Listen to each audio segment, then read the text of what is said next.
If you've got 5 minutes to spare and need a refresher on the Game of Thrones saga, here's a quick breakdown of everything that went down in Season 1. But beware, this video is dark and full of spoilers. And some family moments that are not so family friendly. Savage.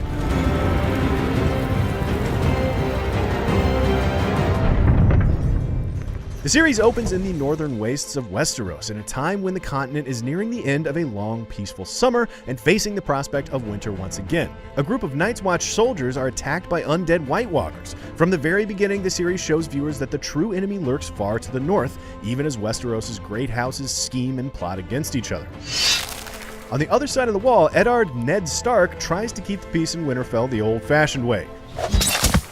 But soon enough, King Robert Baratheon and his extensive entourage pay Ned and his family a visit. Robert wants Ned to serve as the new king's hand. Ned would just as soon stay home because the job description sounds, well... The king shits and the hand wipes. But once it becomes clear that previous hand, Ned's old friend Jon Arryn, was murdered, Ned reluctantly decides to pack up and move to King's Landing to protect his old war buddy. Ned brings his two daughters, the ladylike Sansa and the tomboyish Arya, along for the journey. He leaves his eldest son Robb to rule Winterfell alongside Lady Catelyn and his other sons, Bran and Rickon. Not that Bran has much of a choice. After climbing around on the castle walls, he spies some big-time Lannister incest.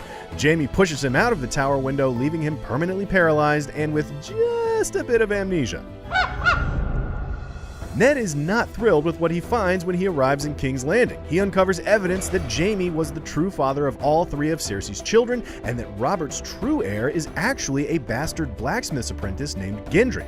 Unfortunately, Ned is not great at politics or dealing with backstabbing advisors like Littlefinger and Varys. But since there weren't any tower windows handy, Cersei arranges the death of her husband and has Ned imprisoned. Her disgusting son Joffrey is crowned king, and one of his first acts is to publicly execute Ned.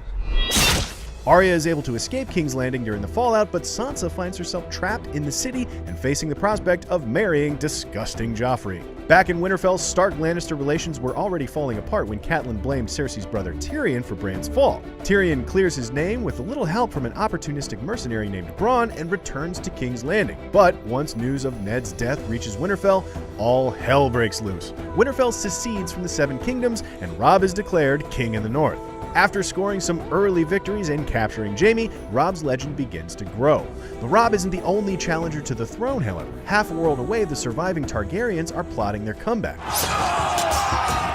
The possibly more disgusting than Joffrey, Viserys, marries off his young sister Daenerys to barbarian warlord Khal Drogo.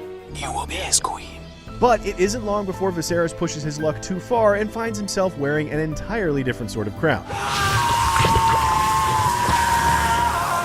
Assuming he wasn't dead before he hit the ground and could actually find himself doing anything at all. Daenerys finds herself falling in love with her new husband and his people, even as her faithful bodyguard Ser Jorah Mormont makes googly eyes at her. She also narrowly escapes an assassin sent from King's Landing. Sadly, Daenerys winds up losing both Drogo and their unborn child. In return, though, she gains 3 new fire-breathing children, and the new moniker Mother of Dragons. It's the first step in her journey towards conquering both Essos and Westeros and reclaiming her birthright.